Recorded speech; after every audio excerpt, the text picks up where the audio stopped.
성경을 깊이 묵상할 때마다 한 번도 빠짐없이 드는 생각은 우리의 인생의 모습이 그대로 담겨 있구나, 녹아 있구나 라는 생각입니다. 더불어 그리스도인으로서 우리의 인생은 성경의 가르침대로 살면 탈이 없겠구나 라는 생각을 합니다. 개인적으로 이런 측면에서 이재철 목사님이 쓰신 이 인간의 일생이라는 책이 지금까지 제가 읽었던 책 중에서 가장 인상 깊었던 것으로 기억합니다. 책을 좋아하시는 분들은 신방 갈 때 제가 지금도 자주 사서 가는 책인데요. 인간의 일생에 성경이 녹아있기 때문에 그리스도인이라면 한 번쯤은 읽어볼 책인 것 같습니다. 부부가 함께 읽고 나눔을 하면 정말 좋을 것 같아요. 한 챕터씩 매주 한 장씩 읽고 가정 예배를 드리고 나눔을 한다면 서로의 인생을 신앙 안에서 되돌아볼 수 있는 좋은 기회가 될 것 같습니다. 오늘은 사도행전의 마지막 이제 장인데요. 바울의 일생이 그달에 녹아있고 전도 여행의 일정에 따라 이야기가 펼쳐져서 큰 드라마나 영화를 보는 것처럼 느껴집니다. 지난번 설교 때 제가 이 모티브를 가지고 설교를 한번 한 적이 있었는데요. 재직하기 때문에 좀 빨리 끝내가지고 오늘 다시 한번 이 관점으로 살펴보려고 합니다. 오늘 본문은 이제 사도 바울의 전도여행 전체를 큰 이야기로 본다면 그 이야기의 마무리를 앞둔 마지막 여정의 대절정에 해당되는 플롯입니다. 그러니까 독사가 이렇게 바울의 뱀을 탁 물었을 때 이제 위기가 절정으로 치닫는 거죠. 그리고 로마에 가서 이렇게 마무리가 되는 그러한 절정에 해당되는 플롯입니다. 또한 이야기 안에도 드라마의 모든 구성이 들어가 있습니다. 시작, 발단, 전개, 절정, 결말 이런 플롯이 다 들어가 있고요. 사막으로 구성된 오늘 본문이 사막으로 구성된 연극이라고 생각하면서 혹은 드라마라고 생각하면서 보면 재미도 있고 이해하기도 쉬울 것이라고 생각합니다. 우리 인생을 보더라도 전체 인생, 삶의 인생 하나가 한편의 드라마 혹은 영화, 연극이라고 생각되어지고 또 어느 순간의 기간들, 이 기간들을 잘라서 보면 또 그 기간들이 각각의 한편의 드라마가 되는 것이죠. 그래서 오늘 본문을 인생의 어떤 사막으로 본다고 생각하고 나눠본다면 1절에서 2절, 3절, 4절, 5절, 6절, 그리고 7절에서 10절 이렇게 네 부분으로 나눠볼 수가 있겠습니다. 1막은 우리의 평범한 일상, 평화로운 일상. 그런데 그렇게 지나가다가 삶의 문제들이 발생하죠. 그럼 우리 삶의 문제들을 해결해 나가고 또 그 해결을 잘 해결되었을 때는 삶의 성숙과 변화가 일어나는 것이죠. 심리학에서는 이 문제 해결이 잘못 이루어졌을 때 그 상태에 머물러 있게 되면 발달 과업을 이루지 못한다고 하죠. 그래서 60이 되든 70이 되든 80이 되든 그 시기에 이루어야 될 발달 과업을 이루지 못하면 우리의 성숙과 변화가 일어나지 않는 것이죠. 이런 관점에서 우리의 인생은 이 1막에서 4막까지의 내용이 반복되는 것 같습니다. 오늘 본문은 큰 광풍과 추위 등 온갖 고생을 다하고 바울 덕분에 모든 사람들에게 평안이 찾아왔습니다. 27장 44절, 오늘 본문의 마지막 앞절이죠. 한번 읽어보겠습니다.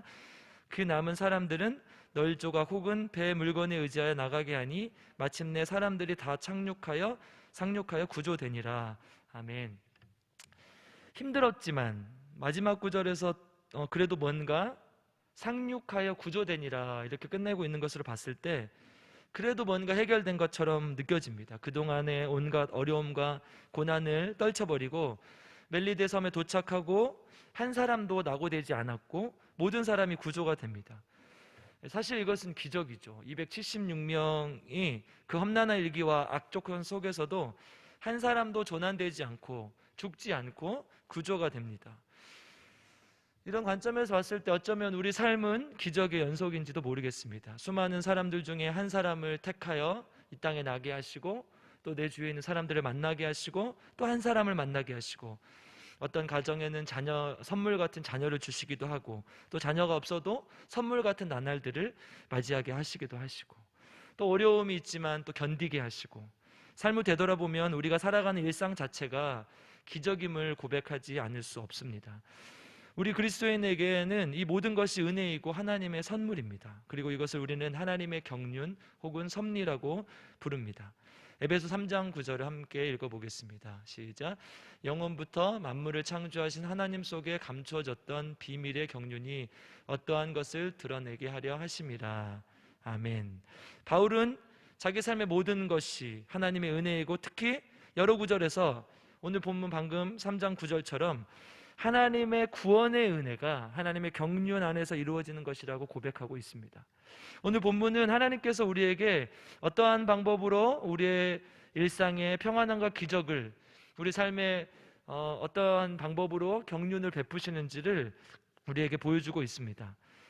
첫 번째는 멜리데 섬을 통해서 우리에게 말씀하십니다. 1절을 한번 읽어보겠습니다. 우리가 구조된 후에 안즉 그 섬은 멜리데라 하더라. 아멘. 이 멜리다라는 섬에서 우리가 주목해야 할 점이 두 가지가 있는데요. 하나는 멜리데 섬의 뜻이, 언어의 뜻이 피난처라는 뜻입니다. 또 하나는 멜리데 섬의 위치입니다. 우리 이제 미항에서 출발해서 베닉스라는 항구로 원래 가려고 했죠. 빨간색으로 쳐진 거 보이시죠? 원래 그렇게 하려고 했는데 위라골로라는 광풍을 만나서 망망대해로 떠돌게 되죠.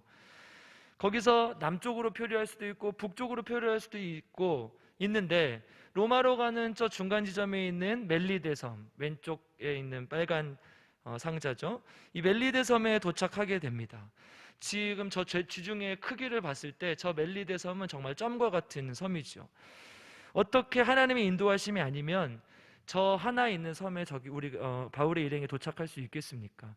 이것은 하나님께서 바울의 일행을 인도하시고 보호하시기로 약속하셨다는 하나님의 경륜, 하나님의 계획입니다. 진짜 무슨 핀셋으로 꼭 집어가지고 딱 갖다 놓은 것처럼 피난처인 멜리데 섬에 도착하게 된 것이죠. 여호수아 24장 17절 우리 함께 같이 읽어보겠습니다. 이는 우리 하나님 여호와께서 친히 우리와 우리 조상들을 인도하여 애굽 땅 종되었던 집에서 올라오게 하시고 우리 목전에서 그 큰 이적들을 행하시고 우리가 행한 모든 길과 우리가 지나온 모든 백성들 중에서 우리를 보호하셨음이며 여호와께서 또 모든 백성들과 이 땅에 거주하던 아모리 족속을 우리 앞에서 쫓아내셨습니다. 아멘. 우리가 해마다 추수감사절을 지키는 것은 바로 이런 것 때문입니다. 인도하시고 보호하시는 하나님. 그럼에도 불구하고 항상 우리의 피난처가 되어주시고 우리의 삶을 인도하시고 보호하시는 하나님의 은혜를 찬양하고 감사하기 위함입니다. 히브리 성경에는 메길로트 혹은 무길로트로 발음하기도 하는데요, 5개의 두루마리가 있습니다. 중요한 절기마다 성경에 해당하는 본문을 낭독하는데요, 6월절에는 아가서를 읽고 오순절에서는 룻기서를 읽습니다. 성전 파괴일에는 에레미야 애가를 읽고요, 초막절에는 전도서를 읽고 불임절에는 에스더서를 읽습니다. 각각의 성경들이 관여된 본문들이죠. 그런데 초막절에 전도서를 낭독했다는 사실에 우리가 주목할 필요가 있습니다. 초막절은 이스라엘 백성들이 가나안 땅에 들어와 첫 추수를 하고 집 앞에 초막을 치고 일주일을 머물면서 광야에서 40년간의 하나님께서 우리를 보호해 주시고 인도하시는 시간을 잊지 말자는 의미로 절기를 지킵니다. 추수를 마치고 하나님께 감사하는 의미로, 그리고 그 시절을 기억하면서 잊지 말자고 지키는 절기에 특히 전도서를 낭독했다는 것은 우리에게 의미를 가지죠. 전도서를 그들이 낭독하면서 어떤 생각을 했을까요? 아마도 인생의 새로운 의미를 새겼을 것입니다. 하나님께서 우리에게 이런 것들을 베풀어 주셨지, 우리를 인도하시고 보호하셨지, 비록 삶은 허무할지라도 끝에 가서 이런 고백을 할지라도 하나님께서 우리에게 그때그때 허락하신 분복들을 누리고 되돌아보면서 하나님의 은혜에 감사하며 살자, 이렇게 하면서 전도서를 낭독했겠죠. 하나님께서 우리 일상에 어떻게 평안함과 기적을 베푸시는지, 두 번째로 날이 차고 추운데 원주민들의 특별한 동정을 통해 우리는 알 수가 있습니다. 2절을 한번 읽어보겠습니다. 시작. 비가 오고 날이 참에 원주민들이 우리에게 특별한 동정을 하여 불을 피워 우리를 다 영접하더라. 아멘. 당시 멜리데 섬, 현재는 몰타 섬으로 불러지는데요, 지중해성 기후라 날씨가 따뜻하다고는 하지만 악천후와 또 겨울의 영향으로 늦가을의 날씨쯤 된다고 합니다. 혹시 몰타에 여행 가보신 분 계십니까? 다행입니다. 네, 없어야 제가 듣고 보고 온 것만으로도 얘기를 할 수 있으니까 너무너무 좋은 섬이라고 얘기를 하더라고요. 그런데 이제 겨울이 되면 아무래도 날씨도 쌀쌀하고 우박도 내리고 찬바람도 분다고 합니다. 난파된 사람들의 입장에서는 힘든 날씨가 될 수가 있겠죠. 이렇게 계속해서 떠돌아 다녔으니까요. 바다에 떠밀려서. 그런 상황 속에서 자신들이 야만인이라고 생각했던, 실제로 이 원주민이라고 표현된 단어는 야만인으로 쓰여 있습니다. 그 원주민들이 특별하게 사랑을 베풀어 주었습니다. 당시 멜리데의 섬은 로마가 지배를 하고 있었고, 로마 지배 이후에 퇴역한 군인들이나 관리들이 휴양지나 거주지로 사용되었다는 기록들이 있습니다. 아마도 이제 멜리데 섬은 그런 사람들이 와서 살고 지내다 보니까 외부인에 대한 거부감이 없었을 것으로 보이고요. 지금 여러 가지 조사를 해보면 이 몰타 섬이 세계에서 가장 게으른 국가로, 잘 살지 못하는 국가가 아니라 게으른 국가로 조사가 된다고 합니다. 그러니까 그만큼 아무것도 하지 않아도 먹고 살 수 있는 환경이 좋고 여유로운 섬이었다는 거죠. 사진 한번 보실까요? 뭐 이런 섬인데요. 네, 다음 휴가 가시겠습니까? 코로나 끝나면 한번 가보시죠. 네. 저는 아시아를 벗어나지 못해가지고 아직 한번 가보고 싶습니다. 사람들은 악천후를 만나 천신만고 끝에 이 아름다운 섬을 만나고 사람들이 베푼 호의를 보며 감동했을 것입니다. 다른 말로 표현하면 차갑고 외로운 겨울, 죽음의 공포와 고통 속에서도 하나님의 따뜻한 사랑을 받은 것이죠. 바울은 이 여정을 처음부터 인도하시고 보호하시는 하나님을 사람들에게 전했고, 사람들도 이제 믿을 수밖에 없었을 것입니다. 그리고 벨리데 섬이 피난처가 되고 따뜻한 사랑을 받으며 하나님께 감사할 수밖에 없었을 것입니다. 우리 삶이 그렇습니다. 아무리 어렵고 힘든 폭풍우가 몰아쳐도 우리는 하나님의 인도하심과 보호하심 가운데 다시 일상으로 돌아갑니다. 그리고 그 일상 속에서 우리는 하나님의 인도하심과 보호하심을 느끼며 하나님께 감사와 찬양을 올려드릴 수 있는 것입니다. 우리의 가장 많은 부분을 차지하는 일상이 바로 이런 것이죠. 불멍이라고 들어보셨습니까? 모닥불을 피워놓고 멍 때리기, 불멍. 요즘 젊은 사람들한테서 유행하는데요. 하루 저녁에 2만 원, 4만 원, 5만 원 되는 장작을 다 태워도 아깝지 않다고. 모닥불이 타는 소리가 좀 좋지 않습니까? 그런 것들을 이렇게 들으면서 자연을 느끼고 보면서 멍 때리는 것이죠.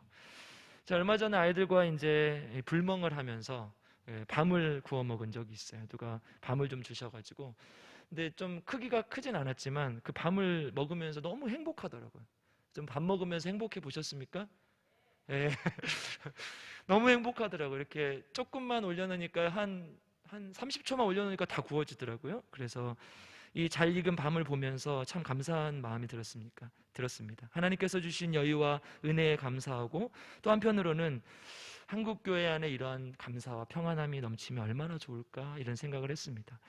익어가는 가은들녘, 그리고 한 해 동안 지켜주신 하나님의 은혜, 이 코로나 시국 가운데에서도 또 살아가게 하시는 하나님을 생각하며 하나님께서 주신, 우리에게 기적같이 주신 일상에 감사하며 사는 우리 광주교회 성도님들 되시기를 간절히 기도합니다.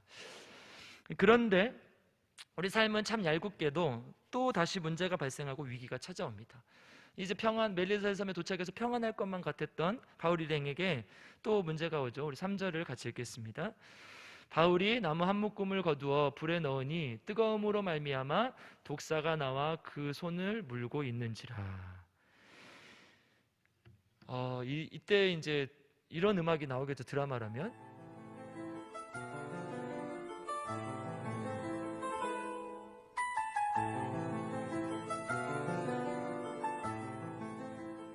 우리의 바울 선생님, 멜리데에 도착했지만 또 다시 뱀에 물리고 말았습니다.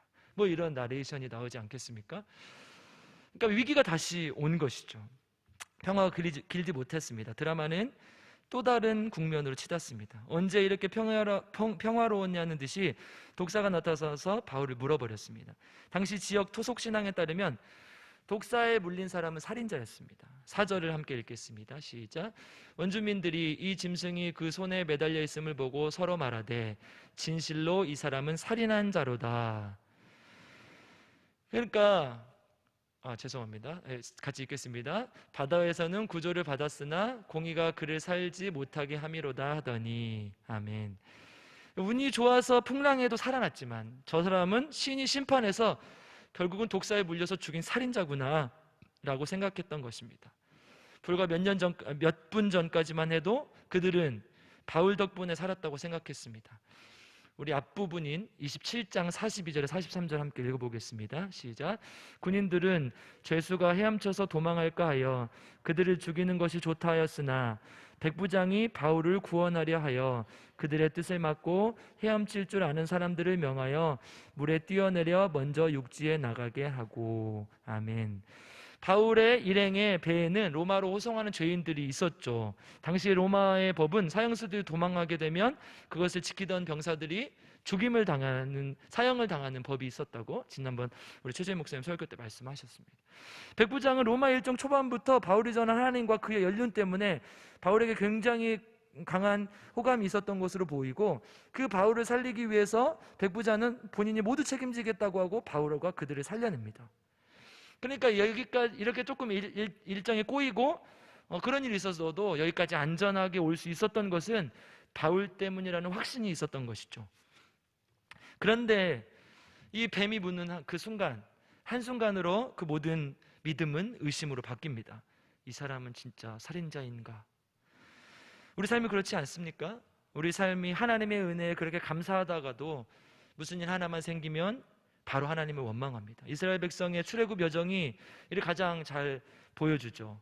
한번 감사하고 한번 불평하고, 한번 찬양하고 한번 원망하고, 이것이 계속해서 반복됩니다. 우리의 신앙생활의 모습은 그렇지 않습니까? 뭐가 조금 잘 되면 하나님의 은혜라고 100번도 넘게 고쳐서 고백하다가도 금세 조금 안 좋으면 하나님을 원망하고 불평하고, 그 이면에 있는, 그 문제 이면에 있는 하나님의 뜻을 우리가 보지 못하는 것이죠. 사람들의 사이의 관계도 그렇습니다. 어제까지가 좋았는데 뭐 하나 서운하면 바로 적이 됩니다. 이러한 모습들 때문에 한국 교회들이 어려워지는 것 같습니다. 사람이니까 실수할 수 있고 또 잘못을 할 수가 있죠. 그렇다면 얼른 인정하고 회개하고 죄송하다고 양해를 구하고 빨리 서로 용서하고, 이게 교회의 모습 아니겠습니까?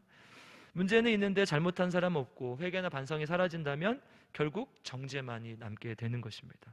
자기 소견에 옳은 대로 행하는 모든 것에 내 이성, 내 감정이 판단의 기준이 되어버립니다. 이런 한국교회 모습들이 안타깝죠. 중요한 것은 독사라는 단어입니다. 뱀은 성경에서 항상 사탄의 모습으로 독사를 나타냅니다. 뱀을 나타냅니다. 여러분, 평안하고 좋을 때도 사탄의 공격이 언제든지 있을 수 있다는 얘기입니다. 예수님께서 바리새인과 서기관들을 책망할 때 썼던 단어가 바로 이 독사라는 단어죠. 그들은 사탄과 같은 짓을 한 것입니다. 그리스도인의 삶의 문제들은 대부분 사탄의 공격이 많습니다. 27장에서 우리가 살펴봤을 때 알렉산드리아가 빨리 출항하고 싶어 했던 이유는 전부 돈에 대한 욕심 아니었습니까? 물질을 숭배하는 인간의 마음을 자극한 사탄의 공격입니다. 신방하다 보면 삶의 대부분의 문제들이 돈이나 남녀관계 문제에 얽혀 있는 것을 우리는 볼 수 있습니다. 이것이 가장 사탄이 좋아하는 먹잇감이죠. 인간의 가장 밑바닥에 있는 욕구가 돈, 섹스, 권력 아니겠습니까? 돈이라는 것은 인간의 소유에 대한 모든 욕구, 섹스는 인간의 쾌락에 대한 모든 욕구, 권력은 높은 사람들만 가지는 것이 아니라 인정받고 사랑받고자 하는 모든 욕구를 말하는 것입니다. 그러니까 이게 모든 사람에게 다 걸려있는 것이죠. 조금 돈이 부족한 것 같으면 전전긍긍하고, 조금 누군가한테 인정받고 사랑받지 못하는 것 같으면 잠도 오지 않고. 타락하는 목회자들을 보십시오. 이 세 가지에서 벗어나는 게 하나도 없습니다. 우리의 가정과 삶도 그렇습니다. 그것은 모두 전부 사탄의 영적 공격입니다. 여러분, 이런 것을 자신의 의지로 해결하려고 한다면 되질 않습니다. 계속해서 함정에 빠져들 수밖에 없죠. 에베소서 6장 12절 우리 함께 읽어보겠습니다. 시작. 우리의 씨름은 혈과 육을 상대하는 것이 아니요 통치자들과 권세들과 이 어둠의 세상 주관자들과 하늘에 있는 악의 영들을 상대함이라. 아멘. 그러니까 우리의 싸움이 혈과 육을 상대하는 것이 아니라는 말은 우리의 육체적인 의지, 우리의 의로 이길 수 없다는 거예요. 철저하게 하나님께 맡기고 기도하며 이겨내야 된다는 것입니다. 여러분, 중독의 문제를 인간의 힘으로 이겨낼 수 있습니까? 절대 이겨낼 수 없습니다. 아무리 노력해도 되지 않죠. 저는 시골에서 자랐는데요, 시골에서 이런 농담이 있었어요. 도박하는 사람은 손목을 작두로 끊고 여기다 끼고 한다고. 이런 얘기 들어보셨습니까? 진짜 그런다는 거예요. 그만큼 끊기 힘들다는 거죠. 철저하게 하나님께 맡기고 혼자 안 되면 믿음의 동역자와 모든 것을 오픈하고 함께 공유하며 이겨내야 된다는 것입니다. 마귀는 항상 혼자 숨고 속입니다. 하나님 앞에 깨끗하게 내려놓고 믿음의 동역자와 함께 기도하며 이겨내야 된다는 것입니다. 좀 오래된 책이지만 리차드 포스터가 쓴 돈, 섹스, 권력이라는 책이 있습니다. 이 책을 한번 읽어보시면 우리 삶에 영향을 미치는 악한 죄악들에 대해서 도움을 많이 받을 수 있을 것입니다. 부부가 함께 읽으면 더 좋을 것 같습니다.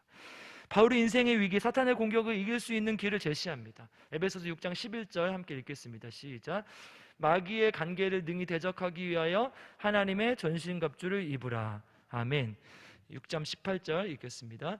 모든 기도와 간구를 하되 항상 성령 안에서 기도하고 이를 위하여 깨어 구하기를 항상 힘쓰며 여러 성도를 위하여 구하라. 아멘. 믿음의 전신갑주, 그러니까 세상적인 무기가 아니라 믿음으로 무기를 무장하고 영적인 싸움인 기도로, 영적인 무기인 기도로 이겨내고, 혼자 안 되니까 여러 성도들을 위해서 기도하라는 것은 믿음의 동역자들과 함께 기도하며 이겨내라는 것입니다.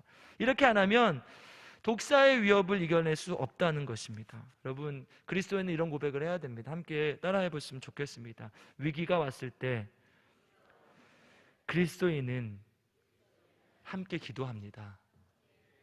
믿으십니까? 여러분, 우리 삶의 문제, 교회의 문제가 왔을 때 그리스도인은 함께 손을 잡고 기도하는 것입니다. 그렇게 되는 우리 교회와 성도님들 되시기를 간절히 기도합니다. 산막으로 넘어가는데요, 사도 바울은 또다시 찾아온 위기 앞에 의연했습니다. 사실 뱀의 물린 상처뿐만 아니라 사람들의 태도가 변한 걸 보고 바울은 굉장히 위협을 느낄 수 있었을 것입니다. 그런데 우리는 이런 상황 속에서 사실 의연함을 유지하기가 쉽지가 않죠. 그런데 믿기 힘들 정도로 바울은 의연합니다. 5절을 한번 읽어보겠습니다. 시작. 바울이 그 짐승을 불에 떨어버림에 조금도 상함이 없더라. 아멘. 독사가 물었는데 전혀 떨리지가 않아요. 우리 같으면 큰일 났다 어떻게 하냐, 이것보다 더 호들갑을 떨겠죠. 제가 연기를 좀 못해가지고. 얼마나 무섭겠습니까? 지금 독사가 물었는데. 아니면 마음속으로라도 좀 떨리지 않겠습니다. 그런데 바울은 손을 이렇게 털면 에이 뭐야, 모기가 물었나? 에이, 뭐 이런 느낌인 거죠. 왜 이렇게 할 수 있었을까요? 바울에게는 확신이 있었습니다. 27장 24절 읽어보겠습니다. 바울아, 두려워하지 말라. 내가 가이사 앞에 서야겠고 또 하나님께서 너와 함께 항해하는 자를 다 내게 주셨다 하였으니, 바울은 하나님께서 자기 자신을 로마까지 보내시고 함께하는 모든 사람을 구원해 주실 것이라는 하나님의 약속을 믿고 확신했습니다. 이렇게 보면 본문이 새롭게 보이는 본문이 있죠. 27장 26절, 우리 지난 시간에 봤던 본문인데 한번 읽어보겠습니다. 시작. 그런즉 우리가 반드시 한 섬에 걸리리라 하더라. 아멘. 여러분, 한 단어가 확 들어오시죠? 반드시. 사도 바울은 우리 배가 한 섬에 걸려서 우리가 구원을 받을 것이라는 어렴풋한 어떤 확신이 아니라 반드시 그 섬에 걸릴 것이다라는 확신이 있었다는 것이죠. 하나님께서 우리를 반드시 구원해 줄 것이다. 바울은 로마로 가본 적이 없기 때문에 그쪽에 무슨 섬이 있었는지도 모르고 지도가 그렇게 발달하지 않았을 것이기 때문에 멜리데라는 섬이 있는 것일지도 몰랐을 것입니다. 그런데도 반드시 한 섬에 걸릴 것이다 라는 확신을 했습니다. 그러니까 저런 독사가 문 것은 사실 고양이나 개가, 강아지가 핥은 것, 귀여워. 여러분, 독사 보고 귀여워, 힘드시죠? 우리 안에 있는 하나님에 대한 확신이 있으면 우리가 사탄의 어떤 공격에도 의연할 수가 있다는 것이죠. 사단은 온갖 것으로 우리를 유혹합니다. 내가 조금만 양심을 파면 몇백만 원을 손에 쥘 수 있는데 괜찮아, 한 번만. 내가 도박이나 비트코인, 불법으로 한 비트코인 많더라고요. 제가 보니까 이런 거 하면 금방 돈이 2배가 되고 몇 배가 되고 10배가 될 것인데 딱 한 번만 하자. 딱 한 번, 2번, 10배 한 번만 먹고 그만하자. 아내 모르게, 남편 모르게 직장에서 마음에 두는 사람을 만들고, 이런 것들이 비일비재합니다. 마음만 주면 죄가 아니겠지, 육체적으로만 깨끗하면 돼. 이런 식으로 우리는 어느 순간 하나씩 합리화하기 시작합니다. 그런데 모든 죄는 생각에서 비롯된다고 금요일 설교도 말씀드렸습니다. 여러분, 이 모든 것이 돈과 섹스와 권력에 대한 욕심이며, 이 모든 것은 사단이 우리를 향해서 하는 공격입니다. 하나님이 내 삶을 날마다 감찰하시고 인도하시고 보호하신다는 확신이 들어야 합니다. 그리고 이게 뭐야? 파리가 물었네. 독사의 공격을 파리가 물었네 정도로 할 수 있어야 된다는 거죠. 여러분, 사실 생각보다 간단합니다. 우리가 단순해지면 됩니다. 안 하면 돼요. 성경에서 죄라고 하는 것들을 안 하면 돼요. 바울은 그 단순한 신앙의 진리에 대한 확신이 있었어요. 데살로니가전서 5장 22절 함께 읽어보겠습니다. 시작. 악은 어떤 모양이라도 버리라. 악한 것은 안 하면 되는 거예요. 이렇게 해서 합리화시키고 저렇게 해서 합리화시키고 이렇게 설득하려고 할 필요 없는 거예요. 그냥 악한 것은 안 하면 됩니다. 자본주의 시대에 살면서 돈이 많으면 행복하고 잘 살 것 같죠. 쾌락을 많이 즐기면 행복할 것 같죠. 사람들의 사랑을 많이 받고 높은 자리에 가면 행복할 것 같죠. 아닙니다. 성경은 절대 아니라고 얘기합니다. 하나님이 우리의 모습에 맞게 그때그때 우리에게 주신 분복들을 누리며 살면 가장 좋은 것으로 우리에게 더하시고 우리 삶을 이끌어 주시고 우리를 인도해 주시고 보호해 주실 것이라는 확신, 너무 단순하지 않습니까? 여러분, 혹시 옆에 남편이나 아내가 계시다면 옆 사람 한번 바라보시고, 안 계시면 눈을 감고 내 남편이 최고야, 내 아내가 최고야. 그렇습니까? 아멘. 내 집과 내가 가진 차가 최고야. 그렇습니까? 아멘. 이 문제와 어려움을 통해 나를 더 단단하게 하실 것이라는 하나님의 인도하심과 보호하심에 대한 확신. 여러분, 신앙의 진리는 너무너무 단순합니다. 단순하게 하나님의 약속을 믿고 믿음의 삶을 살아가는 저 여러분 되시기를 간절히 기도합니다.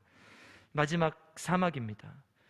독사에 물리기도 전혀 해가 없었던 사도 바울을 보며, 물리고도 전혀 해가 없었던 사도 바울을 보며 사람들은 그는 신이라고 생각했습니다. 그러나 바울은 그 영광을 취하지 않고 사람들에게 돌립니다.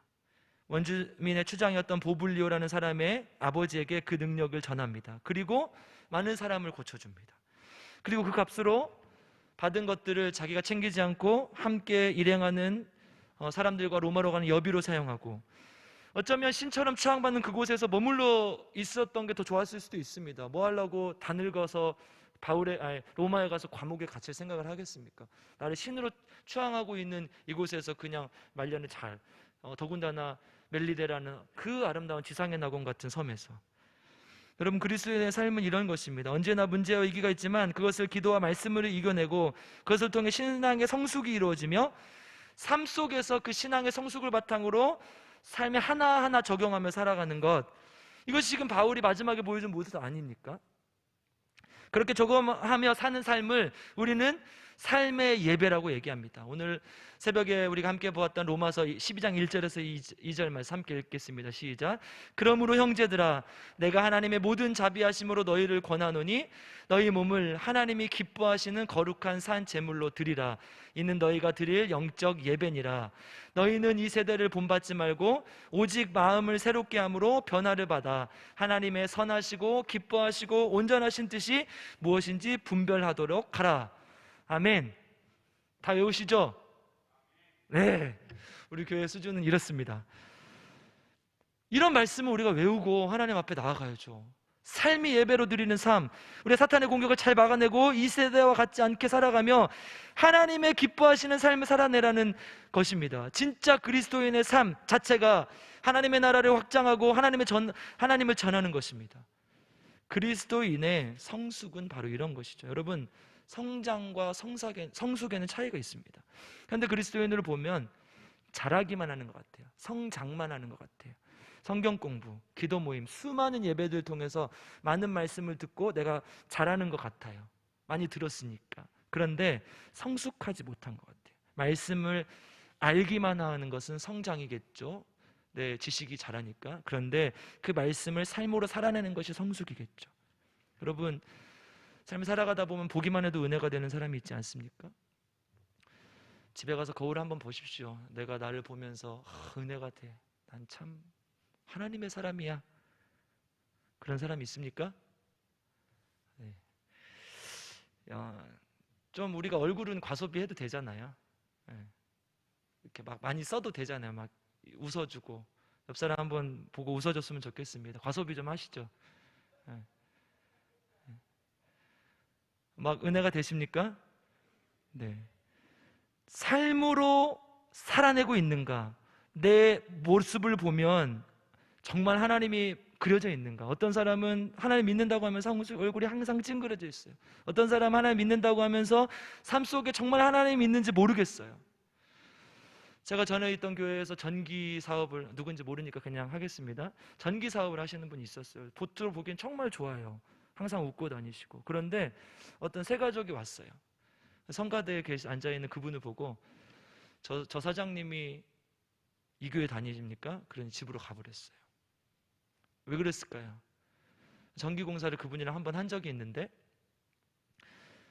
이제 막 욕을 하고 그랬나 봐요. 제가 남양주에 있었을 때 이런 일이 있었어요. 여러분, 진짜 이 하나님이 그 하나님, 우리가 믿는 하나님과 같은 것인가? 그 안에 하나님이 있는 것인가? 진짜 성숙한 사람은 우리의 모습으로, 삶으로 하나님이 나타나는 것입니다. 우리는 어떤 사람입니까? 아무 말 안 해도 하나님의 모습이 보여지는 사람, 아무 말 하지 않아도 우리 삶 속에 하나님이 나타나는 사람인지 한번 되돌아봤으면 좋겠습니다. 말씀을 마무리하겠습니다. 우리의 삶의 여정은 지금 어느 위치에 있습니까? 삶이 평안해 할 때 하나님의 은혜에 감사하시기 바랍니다. 삶에 문제가 생겼을 때 기도로 영적으로 공격하는 사탄을 이겨내시기 바랍니다. 하나님께서 하지 말라는 것을 하지 않고 하라는 것을 할 때 하나님께서 우리 삶을 이끌어질 것이라는 단순한 믿음의 원리의 확신을 가지는 성도님들 되시기를 바랍니다. 받은 은혜와 말씀을 삶 속에서 실현하며 성장만 하는 것이 아니라 성숙한 그리스도인이 되는 우리 광주제일교회 성도님들 되시기를 두 손 모아 간절히 기도합니다. 하나님께서 우리 인생의 여정 어느 순간에도 우리와 함께 하실 것입니다. 함께 기도하였으면 좋겠는데요. 우리 같이 말씀을 놓고 기도했으면 좋겠습니다. 하나님, 우리의 일상은 기적인데 우리의 일상은 하나님께서 이끌어주신 섭리와 하나님의 경륜인데 그런 것들을 깨닫지 못하고 감사하지 못하고 원망하고 불평했던 삶을 주님 용서하여 주시옵소서. 우리 삶에 감사가 넘치게 하여 주시옵소서. 사단의 영적 공격을 분간하지 못하고 내 의지로 이기려고 했던 것을 용서하여 주시옵소서. 하나님의 말씀과 기도로 이겨내게 하여 주시옵소서. 되지 않을 때 믿음의 공동체에 손을 뻗게 하시고 믿음의 공동체에 손을 붙잡고 하나님 안에서 이겨내게 하여 주시옵소서. 단순한 신앙의 원리, 하나님께서 우리 삶을 이끌어 주시고 보호하실 것이라는 하나님의 원리에 확신을 가질 수 있도록 도와주시옵소서.